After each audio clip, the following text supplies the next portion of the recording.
In this video, we are going to be talking about the differences between sales roles in asset management and investment roles in asset management. Whew.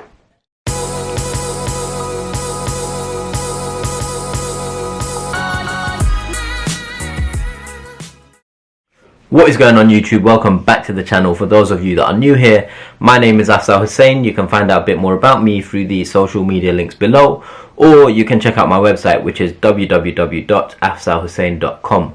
In today's video, we're going to be talking about the differences between sales and investment roles in asset management, particularly if you're a new joiner or if you are looking to apply to new analyst positions, and what you can expect between the two, some of the key differences, how the work tends to differ, how the progression and seniority tends to differ, how the working hours are different, salary expectations, and a lot more. So let's get straight into it. If this is the first video you're seeing in terms of asset management roles, make sure you check out these two videos here. One of them focuses strictly on sales roles, the other focuses strictly on investment roles. A lot of what we're going to talk about today touches on some of the things in those two videos, so do check those out. Now, sales roles, when you start as an analyst, so the progression is analyst, associate, VP, MD. Broadly speaking, across the industry. Now that's the same for investment roles, but sales roles specifically, you start off as an analyst and you're going to be focusing on a lot of CRM, client relationship management, and then when you become an associate, you're going to do a bit more sales work and less client relationship management. So client relationship management is basically managing client inbound requests and making sure you're running around and getting all the information to send it out to clients. Sales specifically is actually building relationships with clients in order to transfer that or make sure that leads to winning business, generating revenues for the asset management firm. So as an analyst, you're going to be doing a lot of CRM. When you get promoted as an associate, you're going to do some CRM and some sales. When you're a VP, you have a target on your head every year that you need to reach. You're going to be doing strictly sales and a tiny bit of CRM, but you're going to have analysts and associates working on the CRM piece for you. And then when you're a manager, you're going to be strictly sales. You're going to be expected to bring in lots of business, and that's the progression from an analyst to an MD, how the role kind of changes within sales. Now if we compare that with investment, it's slightly different. As you may or may not know, when you're on the investment side, you want seeing clients, building relationships with clients, and focused on bringing in revenue from the client or from sales. You are more focused on becoming an expert in a specific asset class and a subsector within that asset class. So if you join one of the investment teams, as an analyst, you are a product person. So what that means is you become a technical expert in a specific asset class and a specific subsector of that asset class. So if we're talking about equities, for example, you might be focused specifically on growth equities or tech company equities, technology stocks, for example. As an analyst, you are a product person. You're similarly doing all of the grunt work, a lot of Excel, a lot of PowerPoint work, and we'll go into more detail shortly. After you get promoted, you're an associate. You're going to there's two main routes. You either go from a product person into a trading route or from a product person into a portfolio management route. All of this will make more sense if you watch that video over there. But if you go into the trading route or the portfolio management route as an associate, you're like a junior trader or a junior portfolio manager. Then when you become a VP and an MD, you become a distinguished trader or a portfolio manager. So that's the route on the investment side. Now, one important thing to note on the sales and the investment side is that when you're an analyst, associate, or VP, you are not managing individuals, or you're not responsible for a team. You will be managing individuals as a VP, but it's only when you become managing director that you are likely to be responsible for a whole team. So when you make it as managing director on the portfolio management or on the trading side, you will have a team of people that report to you. And when you make it as a managing director on the sales team, on the sales side, you're going to have a team of VPs, analysts, and associates who report into you. So that's the key distinguishing factor between like a VP and an MD. The decisions or the responsibilities and the decisions have a lot more weight, but you are allocated a team to manage, or you're going to be the head of a subsector, or you're going to be head of a region, etc. So that's the key distinguishing factor between the other roles and a managing director. In terms of hours, it's pretty standard across the industry. The investment professionals or the product people at the junior levels, so the analysts and associates, tend to work a lot longer than the analysts and associates in a sales role.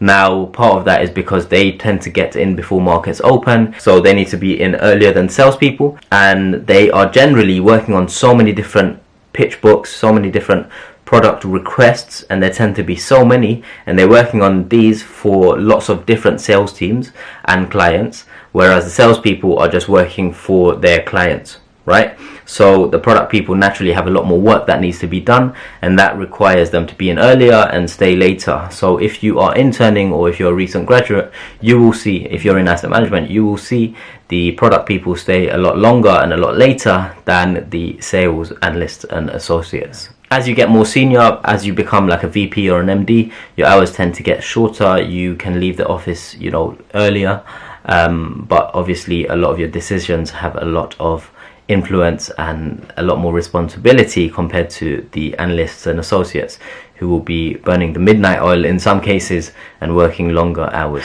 In terms of salary, let's focus on bonuses, because base salaries for the most part tend to be in a similar region when you start out. However, what tends to differentiate a lot is the bonus figure.